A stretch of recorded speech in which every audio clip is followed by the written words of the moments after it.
رمیل نے جب اس کی نظروں کی تپش اس گھڑی پر محسوس کی تو اس نے جلدی سے وہ دراز میں ڈال دی تھی۔ وہ منہ بنا کر بیڈ پر جا کر بیٹھ گئی اور پھر ایک طرف کروٹ بدل کر لیٹ گئی۔ صبح رمیل 8 بجے اٹھ گیا تھا۔ ان کا صرف نکاح ہوا تھا۔ دادی جان نے نکاح کے ساتھ ہی چھوٹی سی رخصتی کر دی تھی اور ڈیسائیڈ کیا گیا تھا کہ ولیمہ کچھ عرصے کے بعد کیا جائے گا۔ آج رمیل نے یونیورسٹی جانا تھا۔ اس کی کلاس تھی۔ اس نے محترمہ کو اٹھانے کی کوشش کی تو وہ رضائی کو سینے سے لگا کر دوسری طرف کروٹ بدل کر پھر سے لیٹ گئی۔ چھوڑ دو مجھے، تمہارا سر قلم کر دوں گی میں، گستاخ۔ رومیل نے اسے ہاتھ لگایا ہی تھا کہ وہ جھٹکے سے اٹھی اور اونچی آواز میں چلاتے بولی۔ یوں لگ رہا تھا جیسے وہ خوابوں میں اٹک الغازی کے علاقے میں پہنچ گئی ہو اور نویان کو دھمکیاں دے رہی ہو۔ ویسے حقیقت میں وہ رومیل کو نویان ہی کہتی تھی۔ وہ بھی نویان کی طرح کسی جلاد کام نہیں تھا۔ اس کی اسی حرکت پر رومیل نے بے ساختہ اپنے کانوں میں انگلی ڈال دی تھی کہ محترمہ کی آواز بہت ہی اونچی تھی۔ اس کے بعد وہ اس کو دونوں کندھوں سے پکڑ کر زور زور سے ہلانے لگا تھا۔ اس نے ہلکی ہلکی آنکھیں کھولی۔ اگلے لمحے اس نے رومیل کے چہرے پر زور سے تھپڑ مارا۔ بے شرم انسان، تمہاری ہمت بھی کیسے ہوئی ایک خوبصورت اور نوجوان لڑکی کو ہاتھ لگانے کی؟ یہ کہہ کر پھر سے سونے کے لیے لیٹ گئی تھی۔ رومیل کو سمجھ نہیں آ رہا تھا کہ وہ کیا کرے۔ یہ بات تو ثابت ہو چکی تھی کہ محترمہ نیند میں ہے، کیونکہ کوئی بھی انسان اتنی لمبی اور دیر تک ایکٹنگ نہیں کر سکتا۔ اس کی نیند اس قدر خطرناک ہوگی، رومیل نے کبھی اپنے وہم و گمان میں بھی نہیں سوچا تھا۔ کافی دیر تک وہ اپنے چہرے پر ہاتھ رکھ کر کھڑا رہا۔ آج سے پہلے کبھی اس کے ماں باپ نے اس پر ہاتھ نہیں اٹھایا تھا، اور یہ چٹانک بڑھ کے لڑکی جس کو شدید ناپسند کرتا تھا، وہ نیند میں بھی اس سے اپنا بدلہ لے چکی تھی۔ اگلے ہی پل وہ تیزی سے چلتا واش روم گیا، پانی کی ایک بڑی سی بالٹی اٹھائی اور وہ محترمہ کے اوپر ڈال دی۔ وہ بڑبڑاتے ہوئے اٹھ بیٹھی تھی۔ اس کی ساری نیند اڑ چکی تھی۔ اب وہ حالی ہولی نظروں سے سامنے کھڑے اس جلاد کو دیکھ رہی تھی۔ یہ آپ نے کیا کیا؟ وہ کپ کپاتے ہوئے لہجے میں بولی۔ یہ اس سے برا نہیں تھا جو تھوڑی دیر پہلے تم نے میرے ساتھ کیا۔ تمہاری ہمت بھی کیسے ہوئی مجھ پر ہاتھ اٹھانے کی؟ ہائے میرے اللہ، میں اپنے شوہر پر کیسے ہاتھ اٹھا سکتی ہوں؟ نہیں نہیں، ایسا نہیں ہو سکتا۔ آپ کو غلط فہمی ہوئی ہے میرے سرتاج۔ یہ ڈرامے بازی بند کرو اور جا کر فریش ہو جاؤ، یونیورسٹی کے لیے لیٹ ہو رہے ہیں۔ اگر تم 5 منٹ کے اندر تیار نہ ہوئی تو میں تمہیں یہیں پر ہی چھوڑ کر چلا جاؤں گا۔ وہ بھاگی ہوئی گئی تھی۔ اگلے 5 منٹ میں فریش ہو کر باہر آ گئی۔ شیشے کے سامنے کھڑی ہو کر جیسے ہی اس نے براؤن کلر کی لپسٹک پر ہاتھ رکھا، رومیل نے اس کے ہاتھوں سے وہ لپسٹک چھین لی۔ سب کو پتہ چلنا چاہیے کہ میں نیند والی دلہن ہوں۔ اگر تم نے اس بارے میں کسی کو بھی بتایا تو مجھ سے برا کوئی بھی نہیں ہوگا۔ نہ تو تم اپنی سہیلیوں کو بتاؤ گی اور نہ ہی تم اپنی کلاس فیلوز کو بتاؤ گی۔ میری بات سمجھ میں آ رہی ہے تمہیں؟ وہ اس کے ماتھے پر زور زور سے انگلی رکھتے ہوئے بولا تھا۔ محترمہ خاموشی سے اس کے چہرے کو گھور کر رہ گئی تھی۔ یہ کس طرح کی شادی ہے؟ میں نہیں کھیل رہی، اس نے جھنجھلاتے ہوئے کہا تھا۔ اس کے پاس ایک فلیکس تو موجود تھا کہ اس کا شوہر ہینڈسم ہے۔ بلا شبہ سے رومانس کی الف بے بھی نہیں آتی تھی، لیکن اس کے باوجود بھی اس کی پرسنالٹی کی وجہ سے اس کو سراہتی تھی، کیونکہ وہ چارمنگ شخصیت کا مالک تھا اور یونیورسٹی کی ہر لڑکی ہی اس پر مرتی تھی۔ اس پروفیسرز کی کلاس لینے کے لیے لڑکیاں ٹائم سے پہلے ہی آ جاتی تھی۔ اگر وہ کسی کو سلام کا جواب بھی دے دیتا تو وہ لڑکی پورا دن اسی بارے میں ہی بات کرتے رہتی۔ پہلے محترم نے اس پر پابندی لگائی تھی کہ یونیورسٹی میں کسی کو بھی نہیں بتائے گی کہ اس کی کزن ہے، لیکن اپنی تیز زبان کی وجہ سے اس نے اپنے دوستوں کو بتا دیا تھا، اور پھر بعد میں پوری یونیورسٹی میں یہ بات مشہور ہو گئی تھی۔ اسے اچھی طرح سے یاد ہے کہ رومیل صاحب نے پوری رات اسے ایک موٹے سے رجسٹر پر سوری لکھوایا تھا۔ جب وہ رجسٹر باہر گیا تب محترمہ کی جان چھوٹی تھی۔ اس کے بعد اس نے خود سے عہد کیا تھا چاہے کچھ بھی ہو جائے وہ ظالم انسان سے پنگا نہیں لے گی، کیونکہ ایک تو وہ موٹے رجسٹر کو سوری سے نہیں بچ سکتے تھے۔ اس نے کبھی اپنی دادی کو بھی سوری نہیں بولا تھا، وہ تو پھر اس کا کزن تھا اور ایک مرد تھا۔ بعد میں وہ بہت ہی زیادہ پچھتاتی رہی تھی کہ آخر کیا ضرورت تھی سوری لکھنے کی، اس سے چتا کے کوئی اور سزا قبول کر لیتے۔ لیکن اب پچھتاوے کیا ہو جب چڑیاں چگے کھیت۔ یونیورسٹی سے تھوڑے ہی فاصلے پر اس نے رمیل کو کہا گاڑی روک دے، میں آپ کے ساتھ یونیورسٹی کے اندر نہیں جاؤں گی۔ رومیل نے اسی وقت گاڑی روک دی۔ ونیسا کا منہ حیرت سے کھلے کا کھلا رہ گیا تھا۔ آپ ایسے کیوں دیکھ رہی ہو؟ مجھے آپ کو چاہیے تھا کہ آپ مجھے منع کرتے، آفٹر آل میں آپ کی بیوی ہوں۔ تم نے کہا تھا تو میں نے روک دی۔ ٹھیک ہے ٹھیک ہے، مجھے بھی کوئی شوق نہیں آپ کے ساتھ جانے کا۔ یہ کہہ کر وہ گاڑی سے اتری اور ایک جھٹکے سے گاڑی کا دروازہ بند کیا تھا۔ اگر اس کو کچھ ہوتا تو میں اس کے پیسے تمہارے حق میں سے کاٹتا۔ وہ اس کو دھمکی دیتا ہوا گاڑی آگے بڑھا کے لے گیا تھا، جبکہ وہ غصے سے گاڑی کو گھور کے رہ گئی۔ دل دل میں اس کو ڈھیروں گالیوں سے نواز رہی تھی۔ جب وہ یونیورسٹی کے داخل ہوئی تو اس کی سہیلیاں بھاگتے ہوئے اس کے پاس آئیں۔ یار تمہارا کزن آج کتنا ہینڈسم لگ رہا ہے۔ وہ فلا یار، اس کے ساتھ میری بارے میں بات کرو نا، ہو سکتا ہے یہ میری ذات میں دلچسپی لینے لگے۔ قسم سے اگر اس کا بندہ مجھے مل جائے میرے تو لائف ہی سیٹ ہو جائے گی۔ دوست کی بات سن کر اس نے انتہائی غصے سے اس کو گھورا تھا۔ اس کے دل میں بار بار یہ بات آ رہی تھی کہ اس کو بتا دے کہ میرا شوہر ہے، مگر پھر اس رات کا حشر یاد کر کے رک گئی تھی اور اس نے اپنے جذبات پر قابو رکھا تھا۔ وہ کلاس روم میں کافی لیٹ پہنچی تھی کیونکہ محترمہ کینٹین میں جا کر برگر کھانے میں مصروف ہو گئی تھی اور اب کلاس ختم ہونے کا وقت ہو گیا تھا۔ جیسے ہی اس نے دروازے میں قدم رکھا، کار ڈار آوازیں کانوں میں گونجی تھی۔ محترمہ اب بھی آنے کی زحمت کیوں کی آپ نے؟ اسے لگا تھا کہ اس کا شوہر بننے کے بعد وہ شاید اس کا تھوڑا سا لحاظ کرے، لیکن وہ تو پہلے سے بھی زیادہ ظالم ہو گیا تھا۔ سر، اس نے بے ساختہ تھوک نکلا۔ وہ اس کی نظروں کی تپش اپنے چہرے پر محسوس کر رہی تھی۔ وہ اصل میں ہاسپٹل گئی تھی، میری طبیعت اچانک ہی خراب ہو گئی تھی۔ اچھا، مجھے تو اندازہ نہیں تھا کہ کینٹین میں ایک ہاسپٹل بھی موجود ہے۔ اس انسان کو کیسے پتہ چل جاتا ہے کہ میں کہاں پر موجود ہوں؟ وہ دانت کچکچاتے ہوئے بولی۔ آپ کلاس کے کونے میں جا کر کھڑی ہو جائیں۔ جب تک کلاس ختم نہیں ہو جاتی تب تک آپ وہیں پر ہی کھڑی رہیں گی۔ آپ سے جو بھی کانسیپٹ پوچھوں گا وہ آپ کو یہاں پر آ کر ایکسپلین کرنا ہوگا۔ ونیزا نے گھڑی پر ایک نظر ڈالی۔ کلاس ختم ہونے میں صرف 5 منٹ رہ گئے تھے۔ دل دل میں خدا کا شکر ادا کرتی ہوئی وہ کونے میں جا کر کھڑی ہو گئی تھی، اطمینان سے دیوار کے ساتھ ٹیک لگا کر، ایک ٹانگ دیوار پر رکھ کر وہ وہاں پر موجود اسٹوڈنٹس کو گھورنے لگی تھی جب سلطان کی آواز کے کانوں میں گونجی۔ آج سر نے میک اپ کلاس رکھی ہے۔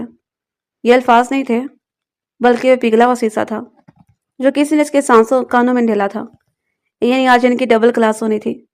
ایک تو کلاس تو ختم ہو چکی تھی، لیکن دوسری طرف 3 گھنٹوں کی کلاس ابھی باقی تھی۔ اور یہ تم کیا کہہ رہے ہو؟ اس کی شکل رونے والی ہو گئی تھی۔ اسی وقت ہی اس کے کھڑوس جوہر کی آواز اس کے کانوں میں گونجی۔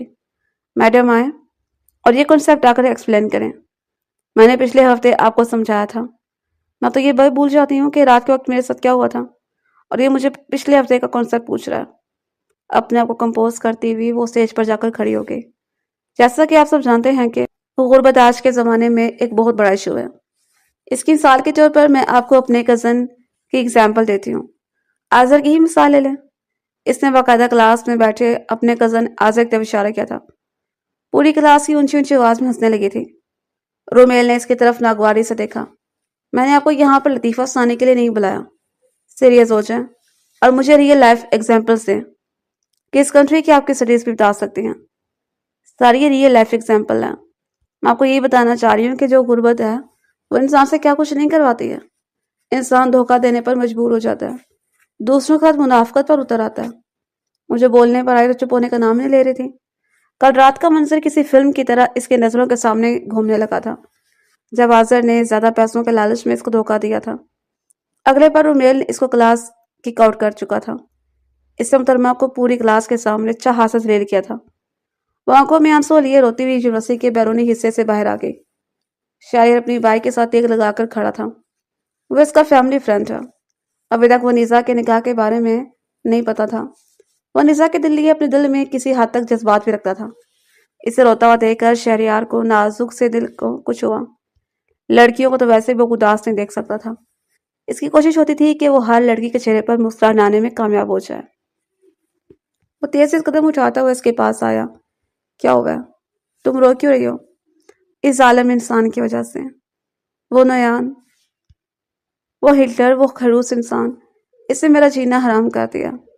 لوگ اپنے کزنوں کو امپورٹنٹ دیتے ہیں، ان کو پیورٹی دیتے ہیں، ان کو آگے آگے کرتے ہیں، اور وہ پوری کلاس کے سامنے مجھے ذلیل کرتا ہے۔